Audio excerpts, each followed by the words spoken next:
959 on the street and on the air, and it is the Hive with me, Bonolo BSting. And you know what? The gentleman sitting right next to me has been dubbed a pioneering producer, a sound engineer who played a large part in altering the course of South African hip-hop and also to Kwaito and Motswako, of course. His name is Thabiso Tsotetsi, or better known as Thasman. Yeah. How are you, my friend? I'm great, and yourself? Welcome to Kaya 959. Thank you for inviting me, man. It's always good to be here. I've been stalking you. Would you call it stalking? Yes. Well, yeah, I've been hectic as well. Man, thank you so much for coming through. Thank you. Now, first and foremost, we come from way back, right? Yeah. Way back, like high Way, school way days, back. Yeah, right? like dinosaur days. I want to find out, how on earth did you convince your parents to study sound engineering? Because Rona, at that era, anything that has to do with music was like, Look, it was a mission. I actually didn't have to convince them. I literally quit school at some point. I quit college, Hey. you know, and from quitting college, they tried to convince me to go back and whatever. Ran away, went to Cape Town, and then when I was in Cape Town, it's then that they realized the fact that if they don't give me what I want, they're not gonna get what they think they can get out of me. I didn't have a choice as well. I believe I believe this is a gift. Yeah. And this gift comes as a calling, you know what I mean? You run away from it, it's gonna haunt you all your life. So I had to find a way of making it a point that it doesn't matter what happens, I do this. You have to end up within music. I have to end up within this space. Now, you've worked on some seriously iconic stuff, such as working with Tuk Singanga, Mo Mafoko Ame. How was that magic created? Look, when I left Cape Town, I went back to Mafike, our hometown, you know? Yeah. When I got to Mafike, I started Impact Sounds. Yeah. After studying Impact Sounds, I came to Joburg, started working with Zola and all of that. And then once in a while, because I had a studio called Mafike, I went back to Mafikeng and got there out. What are you doing here? You know? And Tux is like, no, I'm recording. Recording? Okay. I remember back in the days, and I used to think Tux was doing raga. No, Kikena go studio and I find him there. Let me hear what you have. I was like, wow, man. You've got something interesting here, you know? So I took some of his material that he recorded, Go Mafikenda, came back with it to Josie, started working on it, and then I was like, Emo, where are you based? He's like, I'm based more Josie. Where?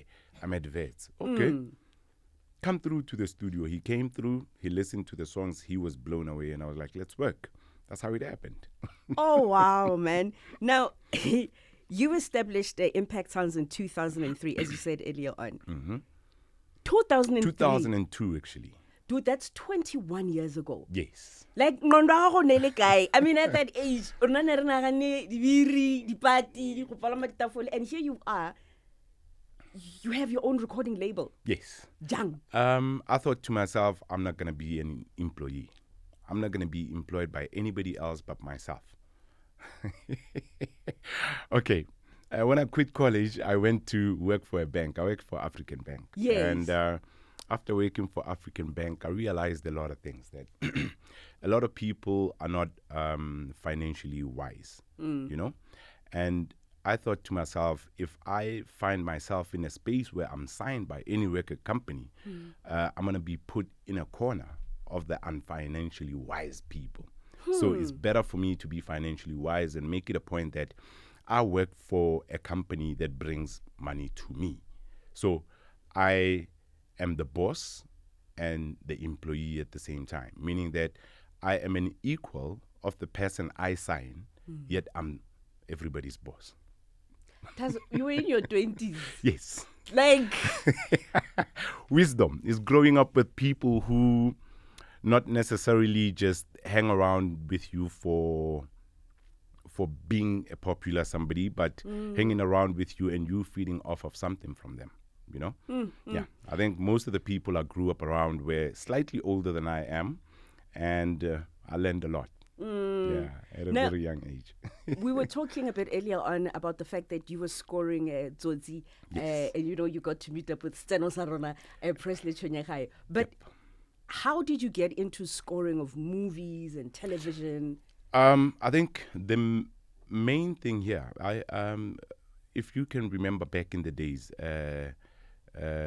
which song was it? Thasman, the Gazlam Man. That's Yes. HHP's Yes. song, right?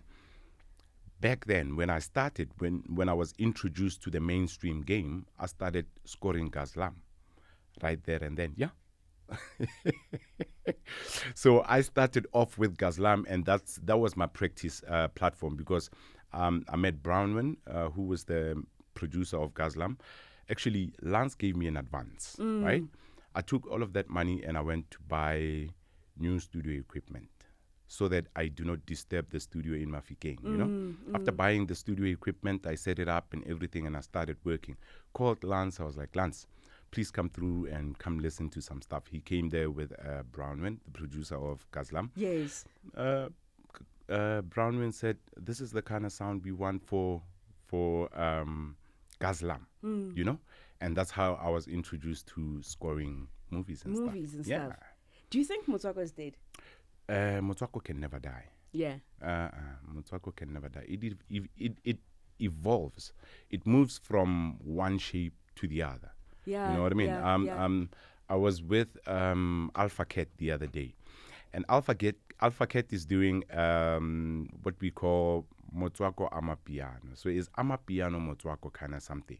You know, he takes the elements of Motswako and infusing them into Amapiano. Yeah. So I think as time changes, music changes as well. Yeah. So if we say Motswako is only a certain kind of hip hop, then you know. And what is Motswako as well? Is Motswako is a fusion of almost anything and everything. True. You know, true, you true. fuse all of those things together.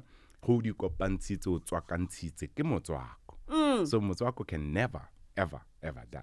Talking about Motswako, there's a young chap, Matlera Dope Boy. That boy is awesome. I like the little tela tuba. The boy is awesome, and what I like about him is his flexibility. Yeah. He's good enough to go almost where you don't expect him to go. Yeah. You know, and the voice as well. I was about to say that. Yeah, he's No, got but then a flipping- go slender go Nyana mara ha bua you can hear her apa. Now, it would be illegal for us not to talk about Jabulani Zambo, our Yes, sir. friend. Yeah. Yes, sir. May his Yeah. soul continue to rest in peace, man. Now, he's a creative. You're a creative. How was working with him in studio? Look, I think that also evolved from the one way of working to a completely different way of working. We used to have appointments with Jeba on some, okay, cool, I'm coming through, whatever, we're going to work on something, let's see what we come up with, you know? To staying 2 minutes away from each other, and Jeba would just be at the gate. I would beep, beep. he's You want like rooting. Montle? Yeah, Kimon, you know? He'll come there with a drink, or he will come through with whatever. Yeah. We just chill, talk, and whatever. Out of us communicating, a song would be like, Emana, just play me anything, just play whatever. If he finds something that he loves, he will be jumping up and down in the studio. Yo, wana. And out of the blue, he would say, Eman, I'll record. And then I would press record, and then he goes, yeah. And after he records that, he's like, nah, leave it rolling. And then the next thing he comes, some other lyrics. And those pieces are ad-libs to what he's going to be saying. Jeba just became something else. Jeba was just magical in the studio, I'm not going to lie. It's like my skin is crawling. Just the thought of it, you know. Jeba was amazing in the studio. And after he went to the States, he was like, in the States, you have one chance to record, because you will find that there's about 15, 20 people in the studio, and whoever finishes first is going to be on the track. And once the track has got enough people, there's no more space. Then let's look at the next track. The topic changes. So the longer you take writing, the lesser chances of you recording. So you had to be a one taker, basically. You have to be a one taker. You have to be always on your toes. Snap now. Just come up with something. So I would easily say some of Jabba's songs, I would call them freestyles, even though they were so perfectly constructed. You know, like I'm trying to picture that. Like that is so difficult just to get into studio, hear a beat, and immediately just get into it, because like usually the beat, and then you start scribbling and you get to the studio. No, change this, change that. No, this doesn't flow. This must be not with Jabba. Jabba was just something else. I'll tell you, the day I found out that he passed away, my bra, and my heart stopped. My heart literally stopped. I think I nearly lost my mind. How about Cherryl?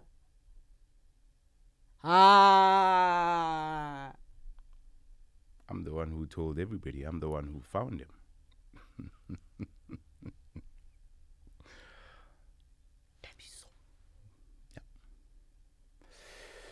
Yeah. How have you dealt with that? Because that's not something that you can just brush off and move right along as if everything is a-okay.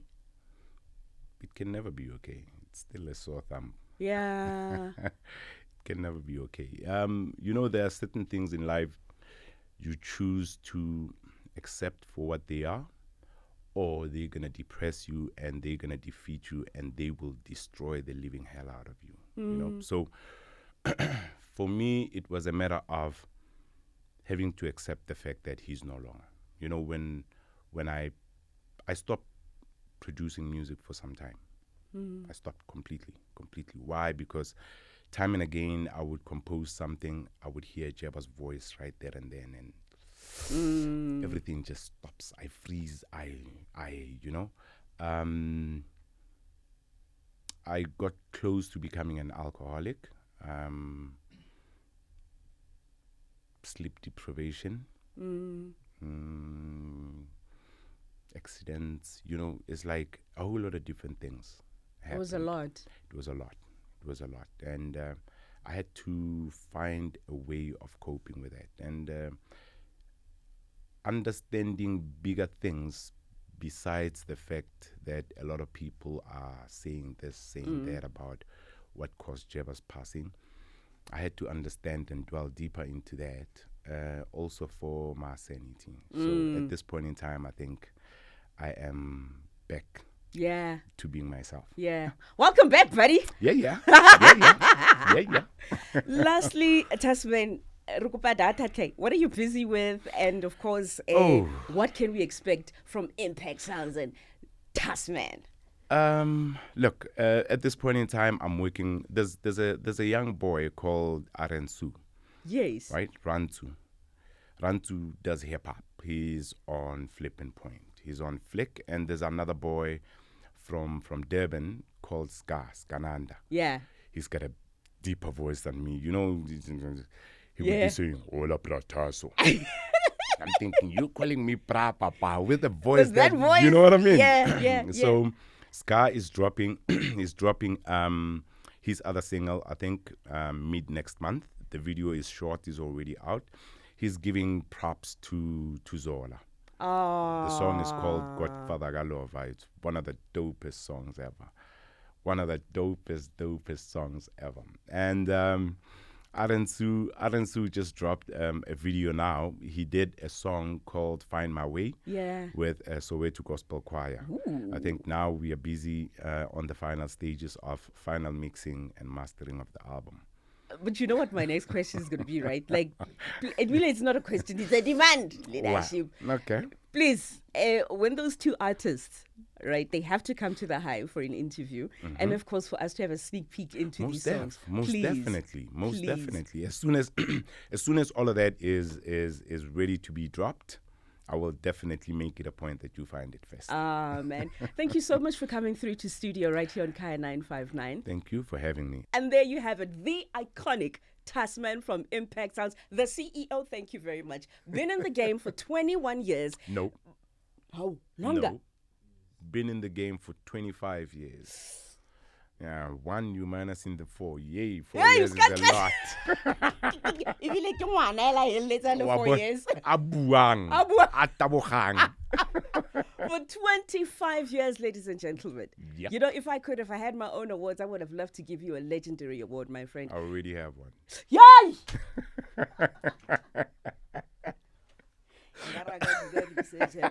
Anyway, thank you very much for coming through to studio, my friend. Thank you for having me. This is the Hive with me, Bonolo BSting, and of course, live and direct, Thasman from Impact Sounds, right here on Kaya 959, on the street and on the air.